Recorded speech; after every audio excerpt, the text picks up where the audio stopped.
Hello दोस्तों, कैसे आप सब लोग। आज हम पढ़ने वाले हैं वेक्टर को। वेक्टर हम पढ़ क्यों रहे हैं? वेक्टर हम इसीलिए पढ़ रहे हैं ताकि हमारा जो फिजिक्स है वो अधूरी ना रह जाए। सिंपल शब्द में अगर कहूँ तो वेक्टर जो बहुत इंपॉर्टेंट है फिजिक्स के लिए। जैसे अगर हम काइनेमेटिक्स पढ़ेंगे वहां पे वेक्टर लगेगा। जैसे अगर हम बात कर ले रोटेशन पढ़े, ग्रेविटी रोटेशन पढ़े, और फिर मान लेते हैं कि जैसे वर्क एनर्जी पावर पढ़े, जैसे हम इलेक्ट्रोस्टैट पढ़े, मतलब कहीं भी जाएंगे पूरे फिजिक्स में तो वेक्टर तो लगेगा ही। एसएचएम पढ़े, वेव पढ़े, वहां पे वेक्टर लगेगा। तो चलो हम स्टार्ट करते हैं वेक्टर को। तो अगर वेक्टर के बारे में अगर हम बात कर ले तो वेक्टर होता क्या है। वेक्टर में पहले देखते हैं कि फिजिकल क्वांटिटी को हम कैसे कैसे क्लासिफिकेशन किए। तो अगर उसको देखें तो फिजिकल क्वांटिटी का मतलब क्या होता है। फिजिकल क्वांटिटी का मतलब यह है कि जिसको हम मेजर कर सके, और क्या, जो लॉ ऑफ फिजिक्स को क्या करें, डिफाइन करें, उसको हम क्या करते हैं, फिजिकल क्वांटिटी कहते हैं।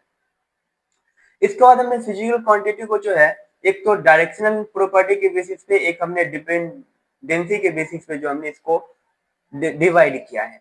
तो अगर डायरेक्शनल प्रॉपर्टी के बेसिस पे अगर हम देख ले तो एक होता है स्केलर, एक होता है वेक्टर, एक होता है टेंसर। और टेंसर जो हमारे सिलेबस में नहीं है, तो इसको ज्यादा अच्छे से देखना भी नहीं है। इसके बाद आगे चलते हैं तो एक हमने डिपेंडेंसी के हिसाब से अगर हम देखें, डिपेंडेंसी के हिसाब से हमने इसको डिफाइन किया है। एक तो फंडामेंटल होता है, और एक क्या होता है, एक डिराइव्ड होता है। अगर हम फंडामेंटल की बात करें तो हमारे पास कितने फंडामेंटल क्वांटिटी, हमारे पास 7 फंडामेंटल क्वांटिटी है। और वो क्या क्या है तो उसको देख लेते हैं।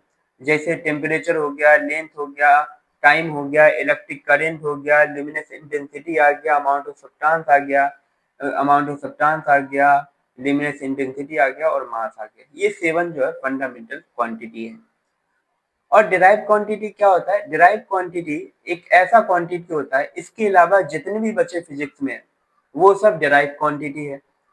जैसे अगर हम यहाँ से लिख रहे हैं, जैसे अगर हम यहाँ पे देख रहे हैं कि जैसे हमने स्पीड को लिखा, स्पीड क्या होता है, डिस्टेंस अपॉन में टाइम होता है। तो डिस्टेंस क्या है, डिस्टेंस क्या है, डिस्टेंस एक लेंथ है। और लेंथ क्या होता है, जैसा कि हम जानते हैं लेंथ क्या है, लेंथ एक फंडामेंटल क्वांटिटी है, एक फंडामेंटल क्वांटिटी है। टाइम भी क्या है, टाइम भी एक फंडामेंटल क्वांटिटी है। इसका मतलब क्या कि दो फंडामेंटल क्वांटिटी को मिलाकर के हमने क्या बना दिया, दो फंडामेंटल क्वांटिटी को मिलाकर के हमने स्पीड बना दिया, जो कि एक डिराइव्ड क्वांटिटी है। दो हो, चार हो, जितने भी फंडामेंटल क्वांटिटी 7 है, इसी में से मिला करके हम क्या बना देते हैं, डिराइव्ड क्वांटिटी बना देते हैं। ठीक है, इसके आगे देखते हैं। एक आता है मैग्नीट्यूड। क्या आता है? एक आता है मैग्नीट्यूड। मैग्नीट्यूड को समझ लेते हैं। मैग्नीट्यूड क्या होता है? N you. एन क्या है? न्यूमेरिकल वैल्यू, जैसे 1 2 3 4 20 30 50, 1000 2000 4000 5000, ऐसे करके। यूनिट क्या होता है? यूनिट होता है जैसे मास हो गया, मास का केजी हो गया, मीटर हो गया, सेंटीमीटर हो गया, मिलीमीटर हो गया, ये सब क्या, ये सब यूनिट है। तो अगर कोई कहता है फॉर एग्जाम्पल कि बिहार से मुंबई जो है, बिहार टू मुंबई, बिहार टू मुंबई जो है वो 2000 है। अब 2000 क्या है? सिर्फ हमने बताया कि 2000 है। ये तो बताना होगा ना कि 2000 किलोमीटर है, 2000 मीटर है, कितना है 2000। तो सही शब्द क्या होगा? 2000 किलोमीटर या 2000 मीटर, जितना भी है वो बताना पड़ेगा। मतलब यूनिट भी बताना पड़ा, और मैग्नीट्यूड मतलब वो न्यूमेरिकल वैल्यू भी बताना पड़ा। उसको हम क्या कहते हैं, मैग्नीट्यूड कहते हैं। ठीक है, कि जहां पे न्यूमेरिकल वैल्यू भी हो और यूनिट भी बताना पड़े तो ही वो डिफाइन होगा। जैसे हमने कहा कि हमने आज ना 5 किलो प्याज लाया, तो ये तो कंप्लीट वर्ड है कि हम 5 किलो प्याज लाया। पता चला इतना क्वांटिटी 5 किलो होगा। बट अगर मैं कहता कि 5 प्याज लाया, तो ये भी हो सकता है मैंने 5 पीस प्याज लाया, 5 ग्राम प्याज लाया, या 5 किलो प्याज लाया, 5 कुंटल प्याज लाया। तो ये डिफाइन करना पड़ेगा, यूनिट बोलना ही पड़ता है, तभी पता चलता है। अब हम आ जाते हैं कि वेक्टर क्या होता है, ये टेंसर क्या होता है, और ये स्केलर क्या होता है। अगर हम बात कर ले कि वेक्टर क्या होता है, अगर हम बात कर ले टेंसर क्या होता है, अगर हम बात कर ले कि स्केलर क्या होता है, तो उसको देखते हैं। जैसे अगर हम बात कर लेते हैं कि कोई इंसान है, उसको मेडिकल स्टोर पे जाना है।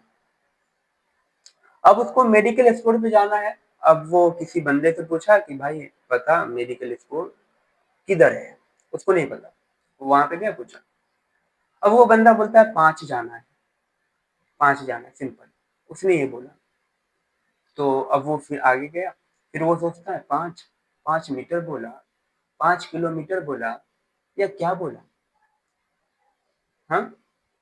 तो फिर वो आया पूछा भैया आपने तो ये बताया नहीं कि 5 किलोमीटर जाना है कि 5 मीटर जाना है, कि कितना जाना है। तो फिर वो पूछा, वो भैया बता दिए कि हाँ 5 मीटर जाना है तो मेडिकल स्टोर मिल जाएगा।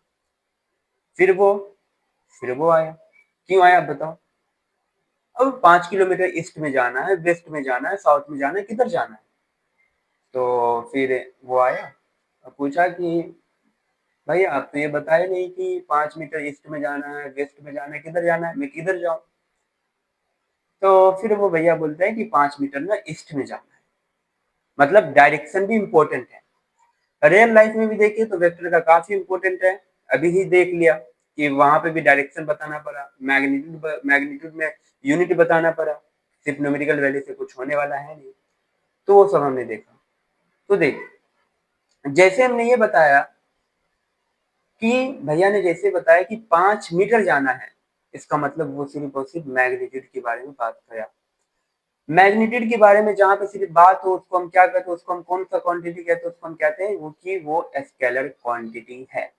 हाँ, तो हम यहाँ थे कि जब भैया ने ये बताया कि 5 मीटर जाना है, तो मतलब सिर्फ और सिर्फ हम किसकी बात की, हमने बात किया कि वहां पे मैग्नीट्यूड की बात हुई, और जहाँ पे सिर्फ और सिर्फ मैग्नीट्यूड की बात होगी उसको हम कहते हैं कि वो स्केलर क्वांटिटी है।